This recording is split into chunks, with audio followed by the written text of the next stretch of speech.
نبی کریم صلی اللہ علیہ وآلہ وسلم کی زندگی سے متعلق چند باتیں۔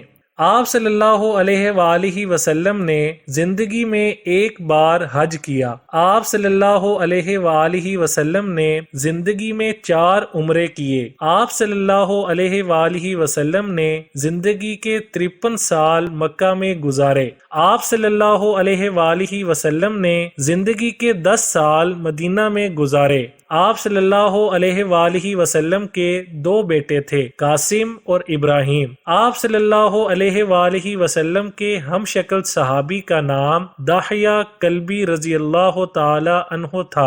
آپ صلی اللہ علیہ وآلہ وسلم کے دانت مبارک جنگ احد میں شہید ہوئے۔ آپ صلی اللہ علیہ وآلہ وسلم کی وفات پر حضرت علی رضی اللہ تعالی عنہ نے غسل دیا۔ آپ صلی اللہ علیہ وآلہ وسلم کی تدفین کے لیے حضرت ابی طلحہ رضی اللہ تعالی عنہ نے قبر مبارک کھودی۔